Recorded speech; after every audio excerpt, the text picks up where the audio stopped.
بسم الله الرحمن الرحیم. الله سبحانه و تعالی می فرماید: ولنبلونكم بشيء من الخوف والجوع ونقص من الأموال والأنفس والثمرات. شما را ای بندگانم با ترس و گرسنگی و کم شدن آن مالی که با دشواری به دست آورید، یا با مرگ جانها یا قتل یا کم شدن میوه ها، البته با این چیزها شما را امتحان خواهیم کرد. در دوام آیت گفت: و بشر الصابرین. ای رسول الله، خبری خوش دهید به صبر کنندگان که به این مصیبت ها صبر کردند، با سبب صبرشان دنیا و آخرت آنها خرم گردد. مصیبت رسیدن برای انسان یا به روز سختی، این علامتی دوست داشتن پروردگار همان انسان را. زیرا در روایت ترمذی آمده است از انس ابن مالک رضی الله عنه که رسول الله صلی الله علیه و سلم گفتند: ان عظم الجزاء مع عظم البلاء و ان الله اذا احب قوما ابتلاهم فمن رضی فله الرضا فمن سخط فله السخط. اگر کدام مصیبت آنچنان بزرگ باشد برای انسان، پس به مقابل آن این چنین اجر بسیار است. اگر الله یک بنده را دوست دارد، او را امتحان خواهد کرد. اگر او بنده راضی باشد از تقدیر الله، آنچنان الله راضی خواهد شد از آن بنده. اگر بنده راضی نباشد، پس الله از او راضی نیست. بله، وقتی الله امتحان کند انسان را، شاید با مالش یا با سبب مرگ نزدیکان انسان یا با سبب مرگ فرزند دوست رویش، این خیلی مصیبت برای انسان بزرگ باشد، اما انسان صبر برای خود پیشه کرد و اجر این حالت را از الله امید کند و برای مصیبت خود گوید: انا لله و انا الیه راجعون. البته الله مصیبت آن انسان را به حال خوبتر و بهتر تغییر دهد و رحمت الله برای آن انسان باشد، چون الله گفت: الذين اذا اصابتهم مصیبة قالوا انا لله و انا الیه راجعون. الله گفت: به آن شخصان وقتی مصیبت رسید و آنها گویند ما بندگان از الله هستیم و بازگشت ما به سوی الله است. در دوام آیات الله گفت: اولئک علیهم صلوات من ربهم و رحمه و اولئک هم المهتدون. برای آن صبر کنندگان صلوات و رحمت الله باد و آنها از هدایت یافتگانند. و به انسان دانستن ضرور است که الله چیزی را خواهد انجام دهد. از الله پرسیده نشود که برای چی این مصیبت های دنیا برای بالای من؟ لا یسأل عما یفعل و هم یسألون. الله فرمود الله را پرسیده نشود از آن کاری که انجام می دهد، اما انسان ها پرسیده می شوند از آن عمل هایی که در دنیا انجام داده بودند.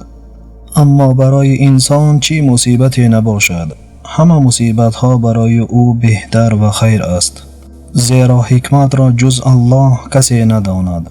الله سبحانه و تعالی می فرماید: و عسى ان تكرهوا شيئا وهو خير لكم و عسى ان تحبوا شيئا وهو شر لكم والله يعلم و انتم لا تعلمون.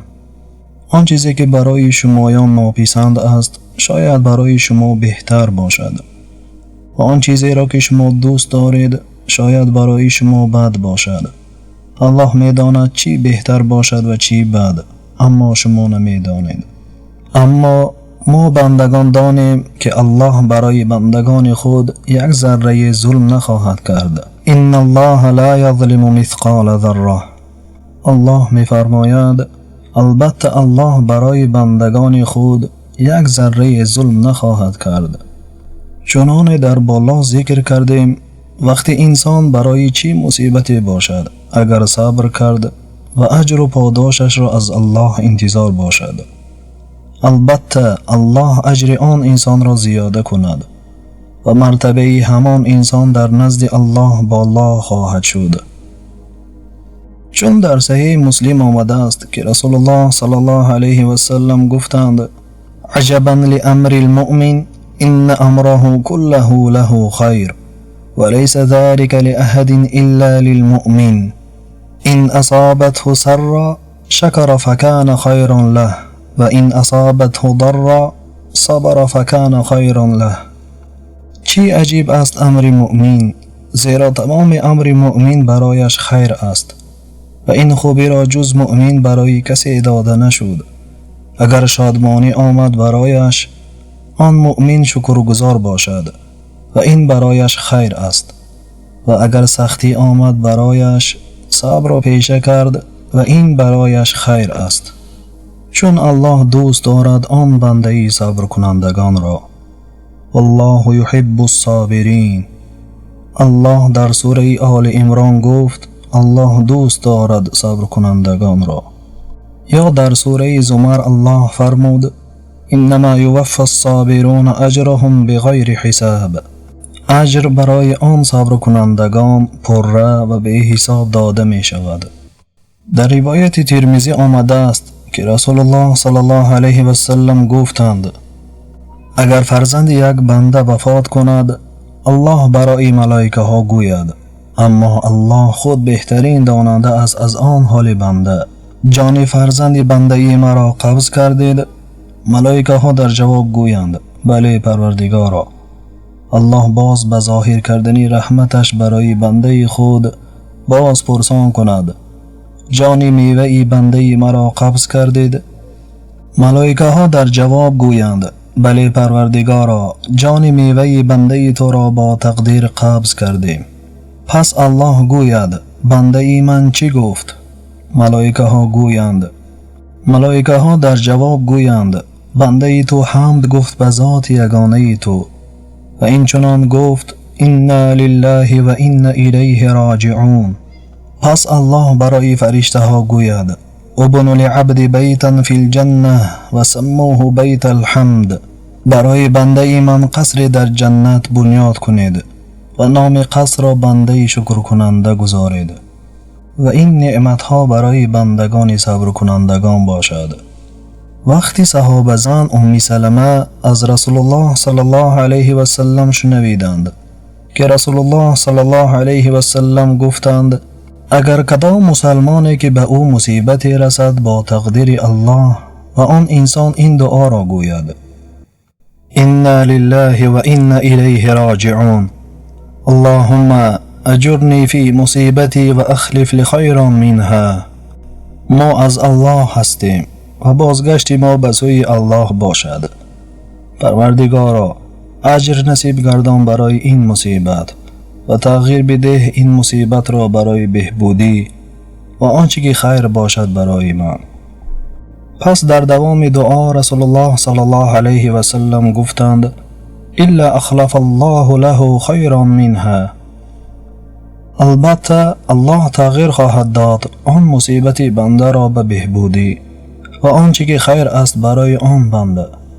صحابه زن ام سلمه رضی الله عنها که این حدیث را وقتی از رسول الله صلی الله علیه و سلم شنیدند، با تقدیر الهی همسر این صحابه زن ام سلمه که همسر او ابو سلمه بودند از دنیا گذشتند رضی الله عنه و ام سلمه این دعا را گفتند انا لله و انا الیه راجعون اللهم اجرنی فی مصیبتی و اخلف لخیرا منها. ما از الله هستیم و بازگشت ما به سوی الله باشد.